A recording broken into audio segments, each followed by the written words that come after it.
Low quality fans of a high quality Bruins team, welcome back. Today we're doing two things. We are addressing a handful of Bruins rumors that have been floating around for the past couple of days. And the second half of this video, I'm going to jump over to Cap Friendly and just mess around with their armchair GM stuff and see if we can put together a nice little squad for us with as minimal trading as possible. We're going to do a trade target video actually this upcoming week and then a free agency video after that.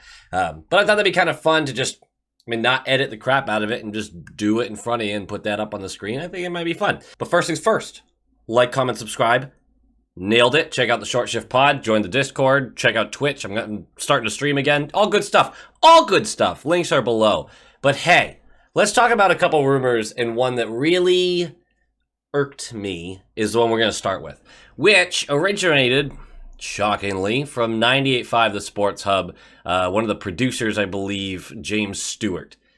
I know that I am harsh about a field that I would love to be more of a part of. You know?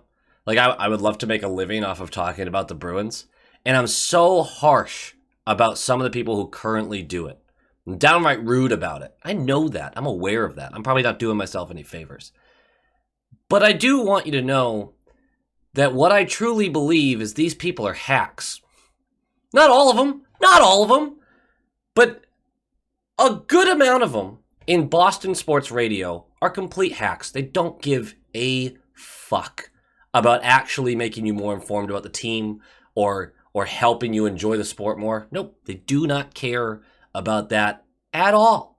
What they care about is you clicking on whatever shit they spew out. That's all they care about.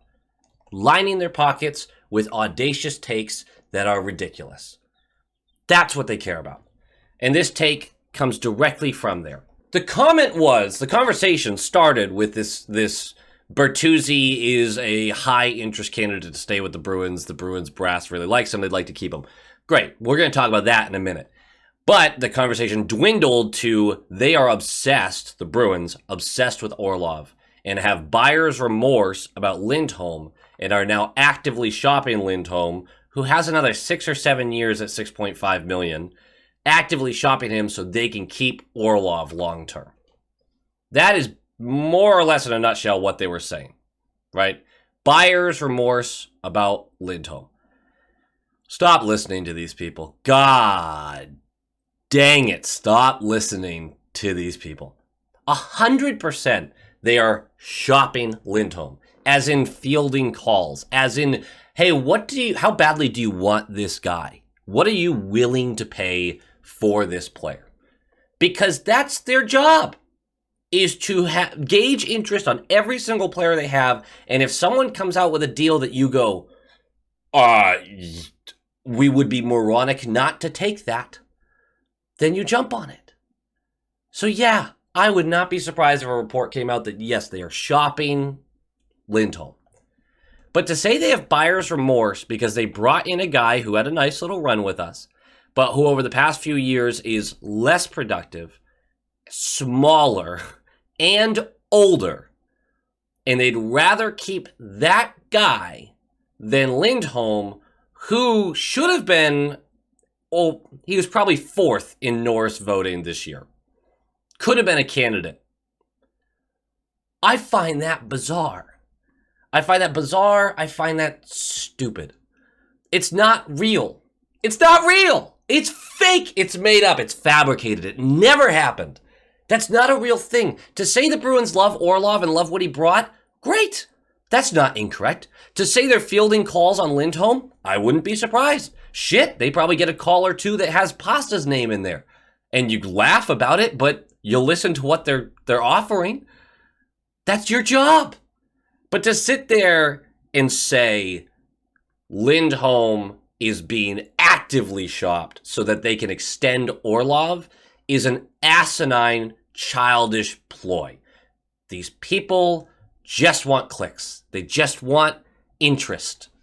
Their product is bullshit. It's all a facade, too, because every time I talk to people who have met some of these absolute donkeys that speak all day about this stuff, they're like, actually, really chill dude. Completely different from the way he comes off on radio. Completely different from the way he comes off on TV. It's an act. There's no one's genuine anymore about anything. So that kind of rumor is horseshit. It's horseshit. It's just not true. Anyway, moving on. I'm going to calm down now. The Bruins are trying to find ways to keep Bertuzzi. Absolutely true. Yes, they liked him. Great. The money is really hard to work out right now, and a player we like has to leave for us to get him. Whether that be Ullmark or DeBrusk, Grzelcyk. There's names, Carlo, Hall. There's a lot of names out there that you're like, they could get moved so we could extend Bertuzzi. And we're actually, in the second half of this video, we're going to try to see if we can find a way to keep him without completely torching the whole team.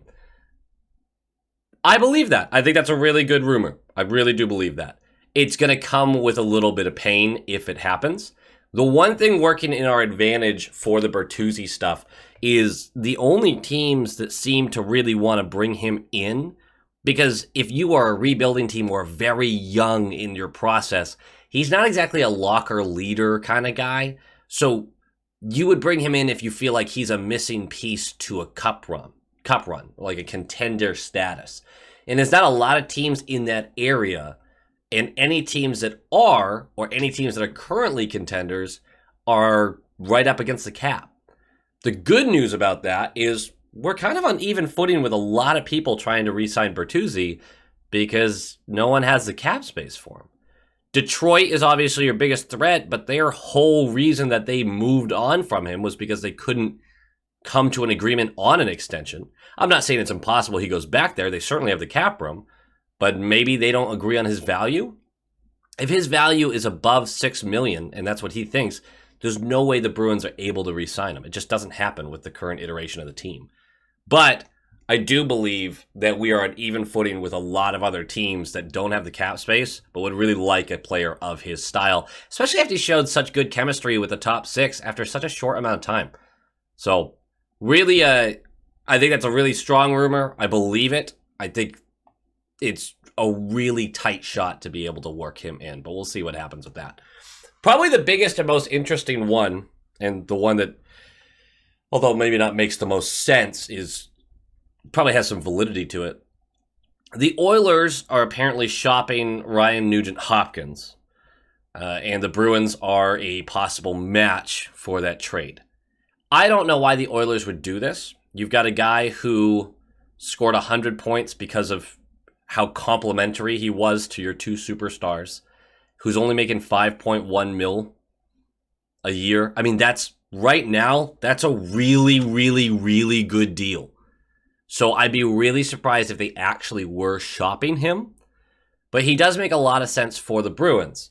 The problem is, how do the Bruins actually trade for him? He's not a 100-point player as far as like value goes. He's a consistent 65-point through an 82-game pace player when he's not playing with McJesus and Drypostle. Trying that out, Drypostle, like Draisaitl Apostle. You get it. 65-point, $5.1 million for the next 6 years. Yeah, that's a pretty good deal if you can maintain that level of play. He is 30 years old, but it's hardly a death sentence. Here's the issue that you're having. The guy who you would assume would go back is Ullmark, right? Because the money makes pretty much sense. The problem being, they have Campbell and Skinner locked up long-term. For at least the next couple of years. Which means right now, they're spending $7.6 million. What we would have to do is trade Ullmark, and they would have to trade Skinner. We could not take on Campbell's $5 million for a bad goalie right now. It would be completely irreparable for this franchise to do it right now. So we can't really just send Ullmark over there. I guess they could send Skinner back, which is not something the Oilers want to do, because Skinner only makes $2.6 million. So what deal actually makes sense? Well, you could look at Taylor Hall, but Taylor Hall does have a 16-team no-trade list, I believe. Maybe it's 10-team now. It might have dropped down a little bit. Either way, pretty sure the Oilers are on that list for, history's sake. So Hall's not moving. I think what makes the most sense for the Oilers is DeBrusque, who, if he can stay healthy through 82 games, is probably a 35 to 40 goal scorer. I mean, I don't think that's crazy to say. And Trent Frederick, who is a bottom six guy who's going to bang bodies, who a lot of teams really covet that kind of player, and his reputation in the league is not bad. So you send those two guys over, Hopkins comes back. Is that a fair trade? Probably not. I mean, Oilers fans will sit there and go, that's not the right trade for us because he's a 100-point scorer. He's not naturally a 100-point scorer. It's because of, who he was working with. So from the Bruins side of things, you can make that argument. He's a 65.2C. I mean, DeBrusque, who potentially could pop 40 goals, you could do a 1-for-1 for that. It's not going to work that way. I think we would have to throw in a guy like Frederick as well. It helps with the cap-wise stuff because RFA, Trent Frederick, we don't have to re-sign him. DeBrusque making $4 million, that clears up that space, and we don't have to worry about his extension. And then Nugent Hopkins is locked in for a long time. The Bruins get the better side of that. The Bruins can't do much more than that as far as a deal goes, though. So the Oilers would have to, feel like they're giving something up for it, just for a little more depth. And they feel like Hopkins might not be able to repeat what he did previously. Honestly, I don't think that comes to fruition. I don't think Hopkins ends up in the Spokane B. I don't think that's where we get. Okay, so we addressed some rumors. Let's do a fun little exercise here. Maybe might be quick, might not be quick.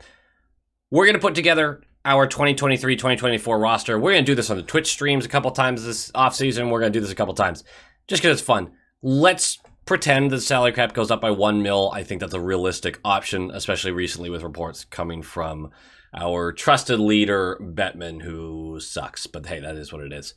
So let's put together a team. Let's do it. The first thing to do is get these lines right. Zaka's your 2C, Coyle's your 3C. Who, you're already looking a little rough with some of this stuff. Rough. Merkulov, I've talked about this a lot. I assume he's going to get a crack on that left wing on the third line and be on the second power play unit, which is not super necessary, but wait, I want him on the right side. I want him to shoot opposite. Okay, so, who else do we think is moving up with these guys? Really no one.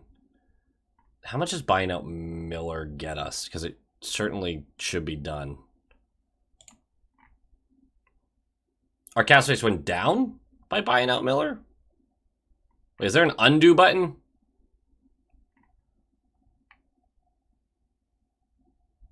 There is. Oh, because he's down there. Okay, we're going to leave him then. Wow, that's weird. We basically have to keep him or else we're just wasting cap space. That's a bummer. Okay, we're going to leave him, though. We want to re-sign Bergeron. And I'm going to pretend that that's possible, basically. Yeah, I'm going to pretend that's possible. So we're going to go over to Bergie. And boom. And we're just going to pretend he does what he did last year and goes for $1 million. Or something along those lines. Boom. Okay. We have $3 million in cap space. We have multiple slots to fill. Let's see how we get this done. We will need... So, I want Bertuzzi back. I'm not going to bother trying to re-sign right now. Hathaway, I don't think is coming back. And he certainly isn't going to be worth the contract that he wants. So, let's worry about our RFAs real quick. And we're going to go with Boosie, who should get kind of a standard deal there. Frederick, we can expect to be in the 2 to 2.5 range. I'll go with 2.5 on this, and I'll probably go lighter on Swayman, and those will kind of offset each other. Did I too few zeros? Too few zeros. There we go. We'll do 2 years of that. That's a bridge deal. Kaiser, we don't care about. Lauco, you can probably expect. I think Lauco is going to probably eke towards 1 million, but we'll do the 925. We'll move those around. Boosie has to go down here. Ooh, this is scary. This is scary. This is scary. And Swayman. You're probably looking somewhere between 3 and 4. We'll go with 3-2. Although I do believe it's going to come in a little over that, but I think Frederick might come in right under his number, so we're just kind of offsetting those right now. And then that's another bridge deal. We are already negative in cap space, but we'll worry about that in a minute because these are guys that do need to get signed. And McLaughlin, you can expect a similar signing for him. What we're probably seeing here is something along these lines. There's a real possibility if they let McLaughlin walk, which actually, that's what we're going to do. We're going to actually let him walk and just trust that Beecher can handle 4C. And I've been critical of Beecher, but if we're going to talk about a guy who plays defense well, and Beecher's that guy, so he's not going to be a guy offensively that you enjoy watching, but he'll be there. We are negative 4.5 in cap space. Where are we going way wrong here? I mean, obviously, there's these guys. Mike Riley's going to have to be a buyout. 100% have to be a buyout. And that gets us down to 1.8. We could buy out Forbort and be cap compliant and need to figure out what to do about another defenseman. Because Lori is not going to immediately make the jump. And I'm really not expecting any of these other guys here to make a jump. We know Weisman's already gone. Kyle Kaiser, I don't think they have any interest in keeping. These will be AHL-only deals. Like Aslan might stay, but we're talking about an AHL deal. We're not seeing him stick around. God, the Bertuzzi conversation really is impossible, isn't it? It really is. We would have to do something massive. Let's pretend that... How do these trades work? Who needs a defenseman and has some cap space?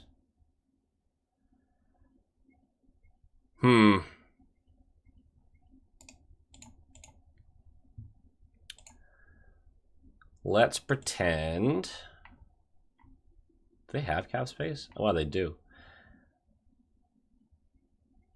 Yeah. Let's pretend the Panthers want to have Forbort. And they are going to trade their... Let's get a 6th from them, I believe. Boom. Forbort's out. And we now have a little bit of cap space. Is that realistic? Probably not. Probably not, but we're going with it. You're just vibing with me right now. We got to worry about our third right D, and an injury basically sinks this team. Like, it really does. To even add a 13th guy is... I mean, it just puts us over... Oh, Steen's right there. That's right. I totally forgot about Steen. Is Steen even in the lineup?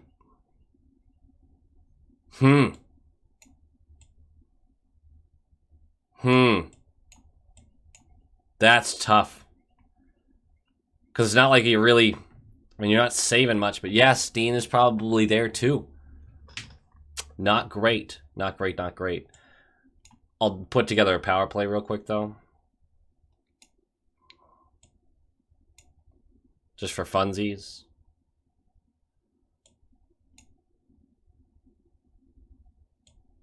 We're going to swap these two.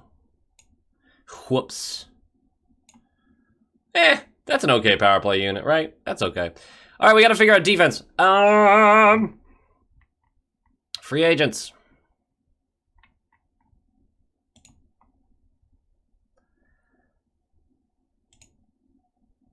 And we need a defenseman.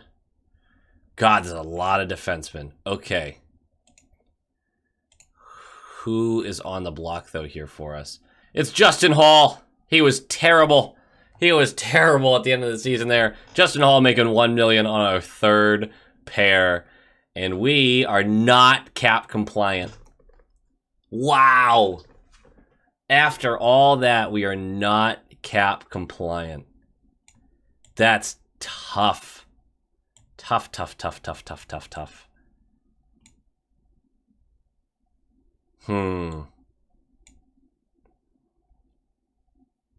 How do we get this team cap compliant? I mean, not, like, do you just not carry a 13th guy? You just have no healthy scratches.